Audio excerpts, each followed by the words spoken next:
जो supreme court ने उनको आदेश दिया था जमा कराने के लिए, तो उन्होंने सोसाइटी का पैसा उठा के सेबी में जमा करा दिया ताकि हम जो सोसाइटीज के निवेशक हैं उनको बांट सकें। 5,000 करोड़ के बाद कुछ नहीं है। ये 5,000 करोड़ वो अगले 1.5 साल 2 साल में बांट भी देंगे, फिर वो कहेंगे अब हमारे पास कुछ नहीं है। अलाउ कर दी सुप्रीम कोर्ट ने वो एप्लीकेशन। आज भी उस अकाउंट में 20,000 करोड़ के आसपास पड़ा हुआ है जो कि अनयूटिलाइज्ड है। 2 लड़ाइयां हैं पीआईएल में, दूसरी लड़ाई पर भी मैं आऊंगा। अब जो 5,000 करोड़ रुपए उनको चला गया उस अकाउंट में, वो उसकी कहानी ये है कि टोटल आज तक के क्लेम जो आए हुए हैं वो 90,000 करोड़ के, और पैसा कितना पड़ा हुआ है खाते में? 5,000 करोड़। कैसे बांटोगे? और पैसा ला नहीं सकते हो। जो 20,000 करोड़ रुपए सेबी के खाते में पड़ा वो किसी और कंपनी का है, वो सोसाइटी का नहीं है, उसको कैसे क्लेम करोगे? तो ये 5,000 करोड़ तो मान लीजिए बट भी जाए, अभी 250 करोड़ ही बटा है, हम कह रहे हैं 5,000 में बट जाए तब भी किसी को कुछ नहीं मिलेगा। क्योंकि 4-4 हजार रुपए अगर मिल गए किसी को तो उससे किसी का क्या हो रहा है? तो 2 प्रमुख लड़ाइयां हैं कि इनकी जो प्रॉपर्टीज है, जिसमें मेन प्रॉपर्टी है आंबी वैली शहर लोनावाला पे महाराष्ट्र, उसकी आज की डेट में वैल्यूएशन होगी कम से कम 70,000 करोड़। उससे कम की वैल्यूएशन नहीं है।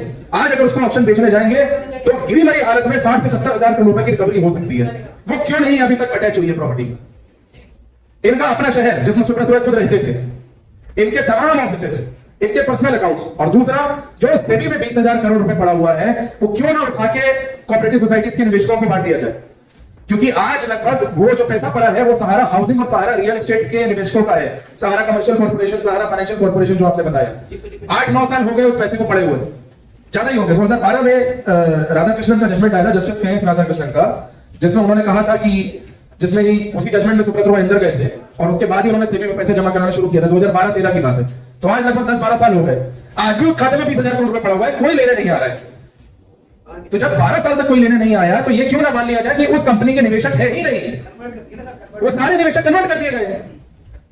तो अच्छा, उस जजमेंट में यह भी बोला गया है कि अगर ये पैसा, ये ध्यान से सुनिएगा, अगर ये पैसा सेबी नहीं रिफंड कर पाता है या अंत तक मान लीजिए अगले 15 साल 20 साल कोई लेने नहीं आता है, तो ये पैसा कंसोलिडेटेड फंड ऑफ इंडिया यानी कि भारत सरकार के राजस्व में चला जाएगा। क्यों भाई? क्यों जाएगा भारत सरकार के राजस्व में?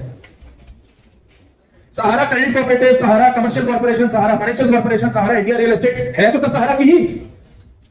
तो अगर आप दूसरी कंपनी में नहीं रिफंड कर पा रहे हो, वहां के कोई निवेशक नहीं आ रहे, तो आप उस पैसे को उठा के इस सोसाइटी के फंड्स में डालिए। तो ये दूसरी लड़ाई है।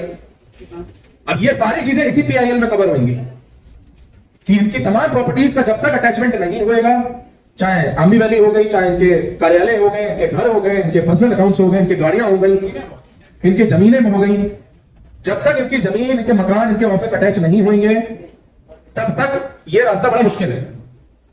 क्योंकि ये 5,000 करोड़ के बाद कुछ नहीं है। ये 5,000 करोड़ वो अगले 1.5 साल 2 साल में बांट भी देंगे, फिर वो कहेंगे अब हमारे पास कुछ नहीं है। और ये भी उनके जो इस वक्त की सरकार है उनकी वोट बैंक की राजनीति है और कुछ नहीं है। हर परिवार को 5-5, 10-10 हजार रुपए दे जाए सहारा के अकाउंट से और उनसे वोट ले लिया जाए। ये राजनीति है कुल मिला के।